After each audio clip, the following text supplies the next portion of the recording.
Top three, Wake Forest, Coastal Carolina. Some national honors on both sides. How about Chase Burns? What a start against Duke on Saturday.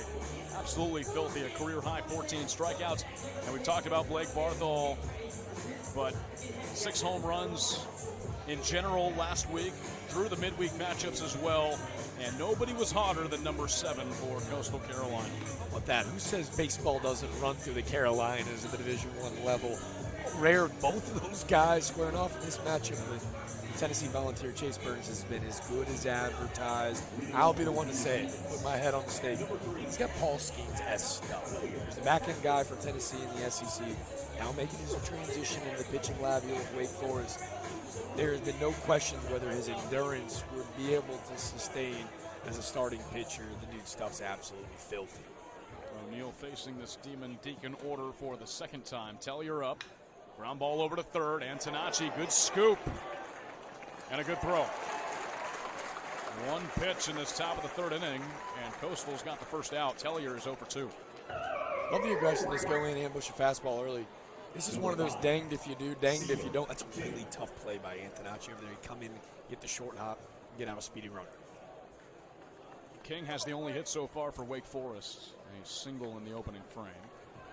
And Jack, we talk about guys like Seaver King, Chase Burns, both a couple of transfers. Wake Forest also added a few more pieces as well. As King flies that out to center. Zientek back a few steps. And how about that? 2 pitches, 2 outs. Base is empty for Nick Kurtz, but a lot of those additions led to Wake Forest being that preseason number 1 team. You figure they went to Omaha last year. They did lose a lot, but they replaced it with some really good talent. They were preseason number 1 all the way up until last weekend, or all the way up until Monday when the rankings came out, but they lost 2 of 3 against Duke to lose that number 1 ranking. But I talked with Coach Walter, and he said, we're glad to not be the number 1 team right now. Kurtz goes to right field and deep, and it's off the wall. Kurtz going for 2. Graham Brown throws it in. It'll be a close play. They put the tag, and Kurtz is thrown out.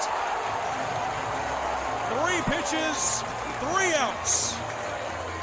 Kurtz to right field off the wall. How about this throw from Graham Brown? Like 108 off the bat, but this might be 100 out the hand of Graham Brown. Coastal has all the momentum, and this place is rocking. Mid-3, 5-0. Back to the bullpen for Wake Forest, already on their 3rd arm of this midweek ball game. It's the lefty sophomore Joe Areola, 6'2" from New York. As he gets warmed up in the bottom half of inning number 3, takes out Zach Johnston, who went 1 2/3. 1 hit, 1 unearned run, a walk, and a couple of strikeouts. So Areola is pitching for the first time this season. His 2024 debut with Wake Forest, he pitched 16 games out of the bullpen in their College World Series last year. The College World Series team last year, 6.39 ERA, 12 2/3 a season ago with 8 walks and 16 strikeouts. So he comes out for the first time this year. And he's got a tough test ahead of him with Coastal firing on all cylinders. And Jack, through 3 innings, it looks like nothing can not go Coastal's way with that Kurtz single that he was thrown out at second base. Hey, what just happened, right? 3 pitches, 3 outs. That ball was hit 125 miles per hour, it felt like. Unbelievable play by Brown. And we've now already seen the 3rd Wake Forest pitcher enter this game. Something to note, too. All 3 sophomore, all 3 underclassmen, kind of being thrown to the wolves a little bit here. One of the hottest offenses in the country. Coach Walter wanting to see how his underclassmen respond in this regional-esque atmosphere. A 2-0 count on Books. A strikeout swinging in the first inning. Well, something to note as well, this matchup in Conway last year that Coastal won 13-11, they were up by 5 after 2 innings. It was an 8-3 game. And then Wake Forest turned their offense on, ended up taking an 11-10 lead in the top of the 7th, and then Coastal responded in the bottom half with 3 runs of their own. and took down the number 5 Demon Deacons. Kurtz, who homered a season ago, we showed you in the opener. It felt like he was, just 2 feet shy. He hit plenty hard enough, but that's a healthy sight to see if you're Demon Deacons fans, though. Kurtz starting to barrel up baseballs as he did last inning. Breaking ball sits Books down. So Arriola is able to get back to it after a couple of tough first pitches on Books. He strikes him out looking. It's Corey Zientek coming up.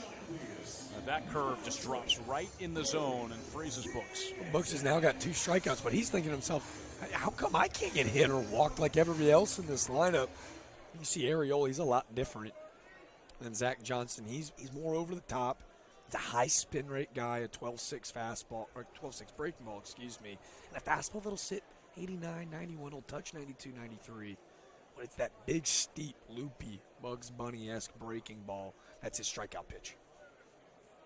Zientek, the only hit for Coastal Carolina, a 2-run double in that first inning. And now he gets hit by Arriola. So now 3 pitchers for Wake Forest have hit a Coastal batter. It's their 6th hit by pitch of this ball game, and we're not even through the 3rd inning. So they were top 10 in hit by pitches. I think they're making a run at numero uno by the end of tonight. That is certainly within reach. Dooley's 0 for 1 with a ground out.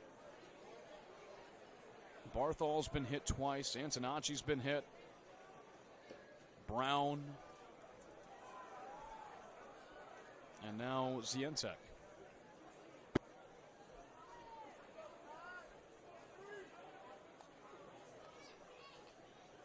Dooley grounded out to second base in what was a very close play that ended the 4-run bottom half of the first for Coastal.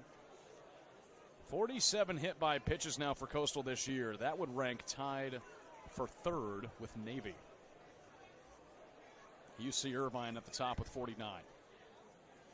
0-2 looked at for a strike. A fastball lower inside part of the plate, and down goes Dooley. How good is Arriola, lefty, making his first appearance of the year, but he looks like he's in midseason form outside of the hit by pitch. And that fastball's thrown with emphasis, painted on the inside corner. I think Dooley's probably sitting on that big loopy breaking ball, fools him and gets the second punch out of the inning. He's put down the 2 lefties he's faced looking, and now here comes Antonacci, a hit by a pitch and a walk. Low throw, and that'll allow Zientek to move into scoring position. This is just a great dirt ball read. Jacob Burley does a fantastic job of keeping this dirt ball right in front of him. But you can see, watch, he reads this right out the hand. He fakes it, you can see it. Man, that's so good. Sometimes you can't teach that baseball IQ.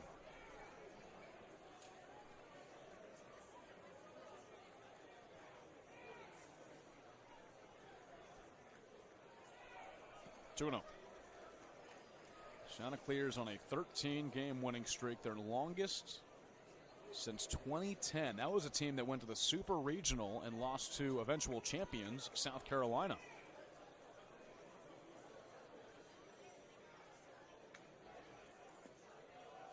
And the fun thing here in Conway is when Coastal won 12 straight, it was their longest winning streak since 2016.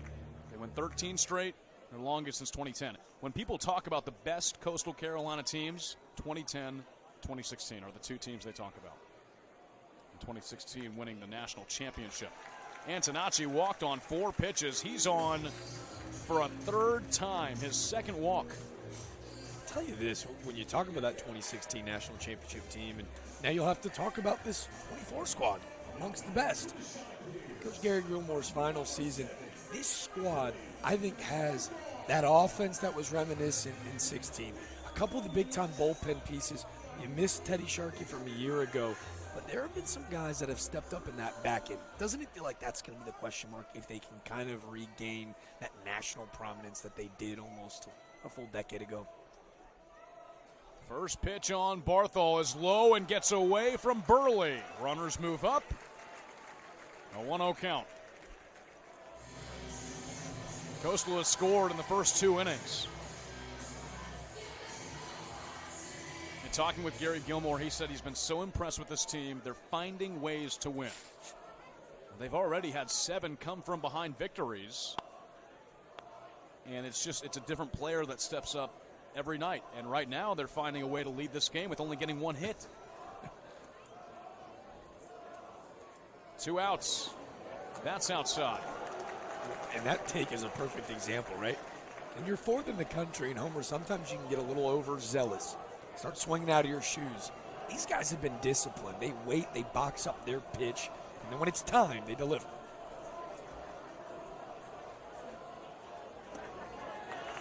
There's a strike. Crowd started chanting down the amount of out-of-the-zone pitches in a row. Arriola puts a stop to that, 2-1. Back-to-back strikes. In the top of the 4th, it'll be Winnie, Reinisch, and Hawk. 4, 5, and 6 for the Deeks. 2-2. Barthol gets hit for a 3rd time. A little bit of chin music. Barthol is a baseball magnet. So 3 home runs on Saturday. And now a few days later, 3 hit by pitchers. It almost looks like it catches the ear flap of Barthol. If you can't get him out, with the base open, I guess you hit him. A hat trick of HBPs is something I don't know if I've ever seen before. Back to the bullpen for Wake Forest. Their 4th pitcher used will be coming in next. It's bases loaded for Derek Bender. A chance for Coastal to blow this game open early. New arm for the Demon Deacons when we come back. Wake Forest already on their 4th pitcher of this ball game. It's Andrew Koshy, 6'2" freshman out of New York. 4th game this year, and he has not gone very long at all. His longest outing was 1 inning against Akron in his collegiate debut.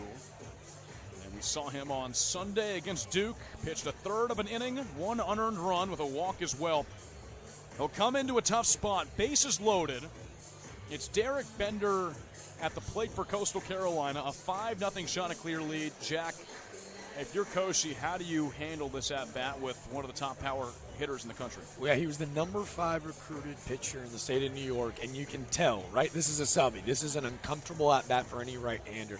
But for the veteran Derek Bender, watch him scoot up in the box, right? So if you're Koshy, it's a frisbee slider, an 82 to 83 mile per hour submarine fastball he's going to try to bury in on the hands of Bender. This is a really unique spot where I've really been impressed with Bender's ability to go up the other way. That screamer of a sacrifice fly backside was such a good at-bat. In this spot, you almost want to beat the fastball out in front and take away the movement. Up and out on Bender. Zientek on 3rd. He was hit by a pitch. Antonacci on 2nd. He walked. And Barthol on 1st. He's been hit 3 times. The 1-0. Bender waits and fouls it back. I thought that might be the pitch he could unload on, but he just gets a piece of it. And it is. It's weird, right? You never want to get in the box and go, I'm going to go pull something here. But against submarine guys, that's almost the approach and mentality in order to get in front, right? Take away that big loopy action of the slider and then the fastball that, if executed, so difficult to pick up from where his release point eventually is.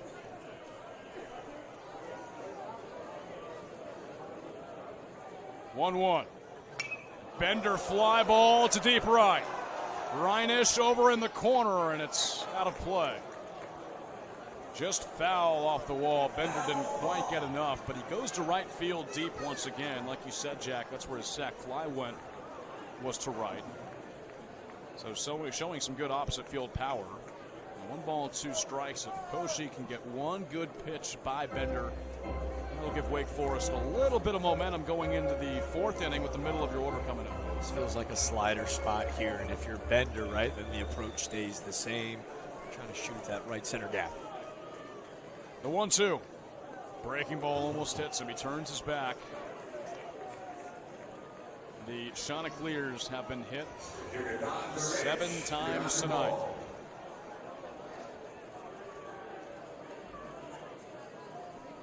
2-2. Caden Bodine on deck. See how Koshi had his feet moving on that fastball away? This needs to be a fastball in the inner part of the plate. Bender pops it up. Right side. Reinisch over. Kurtz and foul ground. Won't make the catch. Bender will get another try. That was going to be a tough play for either Reinisch or Kurtz. And he just couldn't get there in time. And because your second baseman, Austin Hawk, is shielded towards second base, ideally in a perfect world, this is your right fielder or your second baseman's ball. This is almost impossible for a first baseman to make. You see he turns it over. It's almost got to be a basket catch, but you never want to give extra pitches for those feared hitter in the Sun Belt. Payoff pitch. Outside, he walked him. Coastal has scored in the first 3 innings. Zientek comes home. 6-0 Coastal. A veteran at bat. Fight to stay alive, fight to see the next pitch. And now, especially for a righty submarine guy, you hate throwing the lefties, especially this lefty, Cade Bodine. Bodine 0 for 1, a strikeout swinging and a walk. 5 walks for Wake Forest. Bodine, fly ball foul.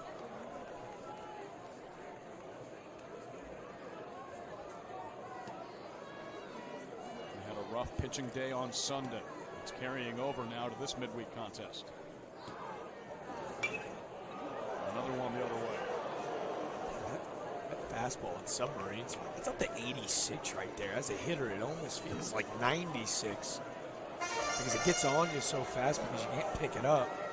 I'm impressed with Koshi at this point. Base is still loaded.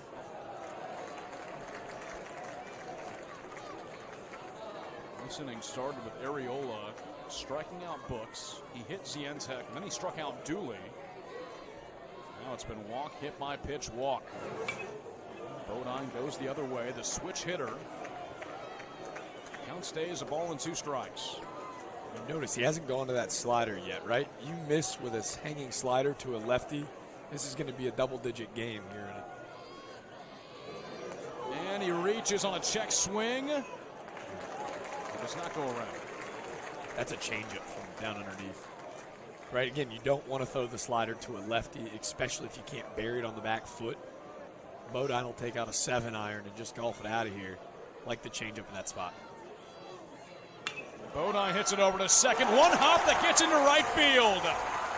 2 runs will score. A single by Bodine with 2 outs. And they sound the horn. It's an 8-0 Coastal Carolina lead. See him 8 runs on 2 hits. Did you have that on your bingo card when you showed up to the ballpark tonight? Not at all. Not at all. Good piece of hitting by Bodine.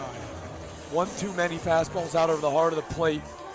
I mean, it catches the end of the glove of Hawk, but that ball's absolutely sprayed. Don't have the stat track in front of us, but with how he looked to get more comfortable throughout that entire at-bat, I got to imagine it's an exit velo over a hundo. First and second for Beach.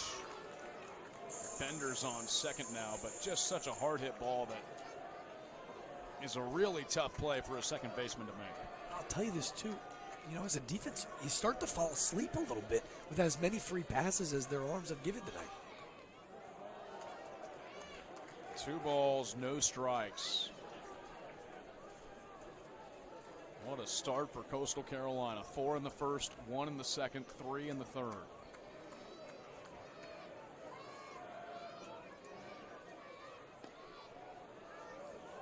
I was talking about it. Sorry, Jack. I was talking about it in the last half inning, but how Tom Walter says that this is not a number 1 team right now. They're happy to not be that number 1 team because they're not there yet. They can be. It'll give them about a month. Get some guys healthy, get them together playing more games, but he's not the number 1 ranked team in the country right now. And two, how much of it, just like a good golf game, is it heady, right? Like, we all know that this is probably the most talented pitching staff in the country.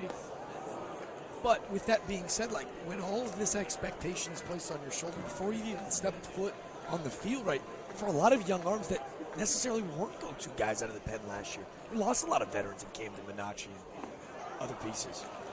Beach goes down swinging, but Coastal tacks on 3 more. RBI walk by Bender, 2-run single by Bodine. Coastal Carolina leads by 8.